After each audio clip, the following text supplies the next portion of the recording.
Hello and welcome back future doctors. तो आज फिर बात करने वाले हैं यार हम लोग एक नए इंपॉर्टेंट कंसेप्ट की जो आपके एग्जाम में आपकी बहुत ज़्यादा हेल्प करने वाला है। फ्रिक्शन के क्वेश्चन सॉल्व करने के लिए लेंथी कैलकुलेशन को हटाना है और एक शॉर्ट कॉन्सेप्ट यहाँ पे हमने सीख के बढ़िया तरीके से अपने कैलकुलेशन को इजी बनाना है। ओके, तो जल्दी से देख लेते हैं आज का ये क्वेश्चन और इंपॉर्टेंट क्वेश्चन है, आपके एग्जाम में आ चुका है। इसके थ्रू हमने अपनी शॉर्ट ट्रिक भी सीखनी है, कंसेप्ट को भी अप्लाई करना है और इसके टाइप के आने वाले क्वेश्चंस को आप amazingly with in short time कर सॉल्व कर सकते हैं। ओके, तो देख लो यार, जल्दी से क्वेश्चन आप पढ़ सकते हो और बहुत क्लियरली यहाँ पे क्वेश्चन डायग्राम गिवन है, डायग्राम मैंने भी बना लिया। आपसे क्या पूछा गया है कि दो ब्लॉक टेबल पे रखे हुए हैं और वो फ्रिक्शनल टेबल है ना, उसका जो फ्रिक्शन है वो फ्रिक्शन कोएफिशिएंट दे रखा है म्यू।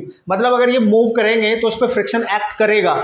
एक स्ट्रिंग की हेल्प से एक ब्लॉक नीचे लटका दिया गया है जिसका मास m1 है, इसका m2, इसका m3। तो वो बोलता है कि ये जो मास है जब ये नीचे जाएगा तो बताओ उसका एक्सेलरेशन क्या होगा। तो basically we have to calculate the acceleration of the block in this particular configuration. ठीक है, तो यार देखो, एक्सेलरेशन निकालना तो मैं आपको सिखाने ही वाला हूँ। टेंशन भी पूछ सकता है, अगर इस स्ट्रिंग में आपसे टेंशन पूछ ले तो एक्सेलरेशन भी निकाल सकते हो, टेंशन भी निकाल सकते हो। और टेंशन निकालने का बेहतरीन तरीका मैंने आपको बता रखा है। ओके, तो सबसे पहले एक्सेलरेशन, जब भी ये सिचुएशन आए कि कुछ ब्लॉक नीचे लटके हो, कुछ टेबल पे रखे हो और फ्रिक्शन भी हो, तो आप क्या करके आएंगे एक्सेलरेशन निकालने के लिए डायरेक्ट। बहुत इक्वेशन बनाने की जरूरत नहीं है, जो मैं बता रहा हूं उस पर ध्यान से फोकस करो।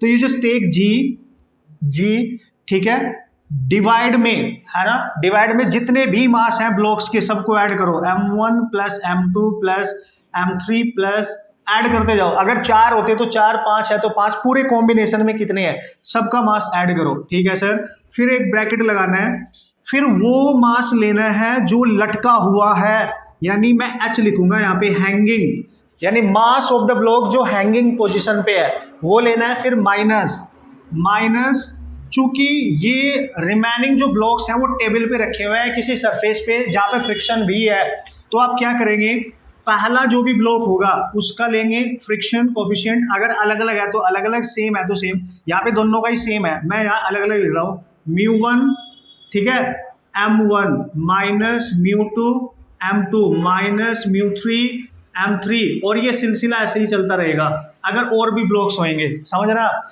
इसको बस ध्यान रखना है भाई, इससे किसी भी टाइप का लेंथी क्वेश्चन भी आराम से सॉल्व हो जाएगा।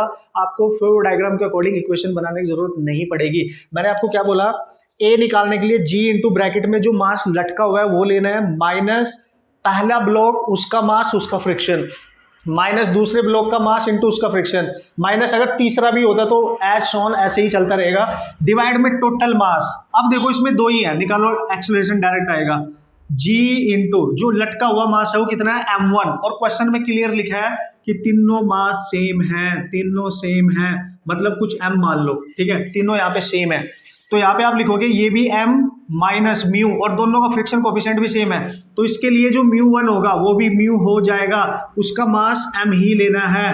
फिर ये माइनस म्यू इंटू m, इससे आगे लेंगे नहीं क्योंकि दो ही है, तो तीसरे वाला टर्म नहीं लेना है क्योंकि दो ही ब्लॉक है। ठीक है, नीचे भी दो ही, ये तो 3 है, 1 2 3, तो 3 तक ऐड करना है, तो m प्लस m, तो डायरेक्ट आपका एक्सेलरेशन आ जाएगा दोस्तों g इंटू, देख सकते हो यहाँ पे ये 2 हो गया है ना, 2 टाइम्स हो गया कि नहीं, तो m minus 2 mu m divide में 3m, और अब अगर आप देखो कॉमन आके ये m कैंसिल हो जाएगा और a आप निकाल चुके हो direct, g into 1 minus 2 mu divide by 3, this is your acceleration. No need to make the equation according to free body diagram, बस इसको लिखने का तरीका आप सीख लो, हर टाइप का क्वेश्चन आप सॉल्व करके आ सकते हो। And this is how easily you can crack the type of problem. 2-3 problem की अगर प्रैक्टिस करोगे तो आसानी से आप इस टाइप के क्वेश्चन सॉल्व कर सकते हो। Okay, and all the best.